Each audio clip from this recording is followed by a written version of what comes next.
discussing the earnest money and termination option. But now we're on paragraph B. Now the termination option period for normal consideration. This is the amount of days that you're going to get for your option period. So I would generally put 7 to 10 days. Now, you don't put it like that. You put 7 days. So in our scenario above, we're giving them $500 for an option period. And our option period, let's give us 10 days. You want to give your client as much time in their option period, because during the option period, you're doing your due diligence. You're doing your inspections, general inspection, HVAC inspection. You might be doing your pest and wood-eating insects inspection. You might be pool and well and septic. These things that may apply or may not. But during this time frame is when you have the time frame to do your inspection. If there's anything you find out you don't like, in the process of can't live with or can't get negotiated out with the seller, you can back out during this time frame and you will receive your earnest money back. Note, you will only receive your earnest money back. You do not get the option period money back. The option period money always goes to the seller, because that is you paying for the unrestricted right to back out. And if you back out during that time, you've exercised it. If you don't back out during that time and you go to closing, you will see that money reduced from the sales price, okay?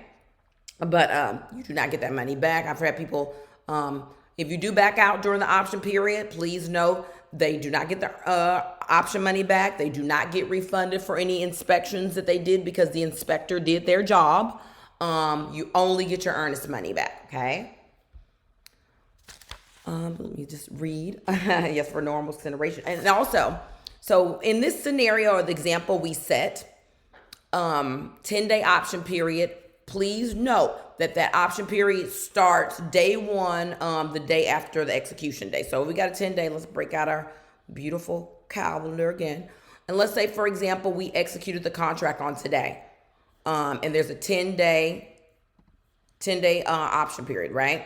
So let me get my calendar back up. So day one is the next day. So 1, 2, 3, 4, 5, 6, 7, 8, 9, 10.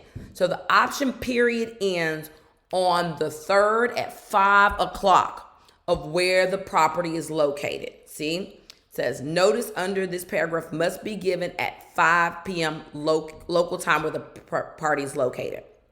Okay? So they don't care about weekends, holiday. It does not matter when it comes to the option period. You got 10 days to get everything you need in order and stay in or back out, okay? And it's 5 o'clock that day. You can either put, and this depends on what's happening.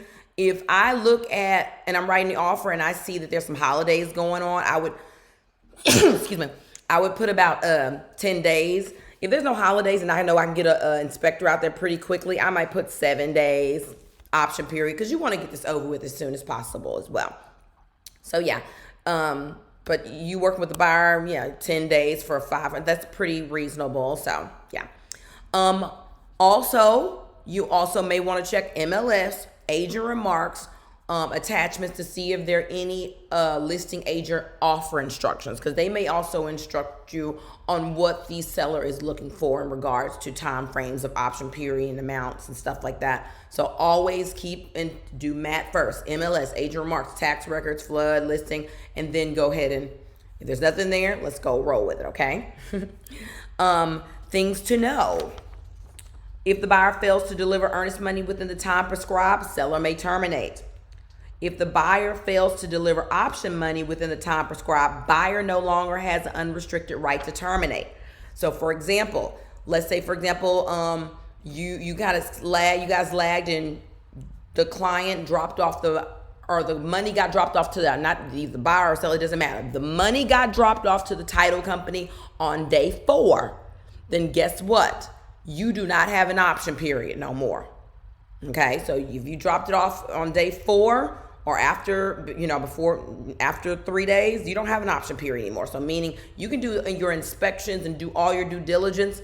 This is not going to be a reason for you to back out of the property, okay? And And let me kind of let you know, a lot of people get it confused. You can do an inspection anytime you want. Anytime of the, before closing, you can do an inspection.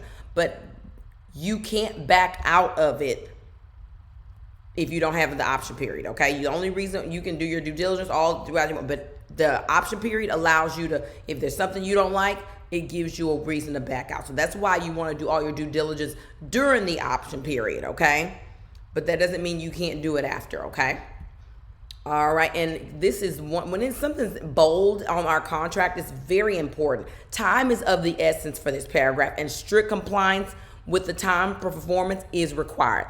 They're not playing any games. Get that money over to the title company within 3 days, and also make sure that you are abiding by the termination time frame. For example, if you guys are in negotiation, it's in day 9, and you're not sure what's happening, or what I've done in the past, if I get close to that 10-day and at almost 5 o'clock and I haven't heard from the listing agent, I'll send them two forms, an amendment or addendum, or things I want to change, and I'll also send the termination documents if it's close to 5.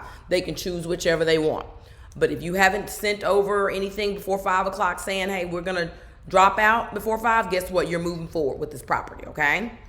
So strict compliance is, if you have any questions about that, let me know. Put them in the messenger board here. All right, that's it for paragraph 5.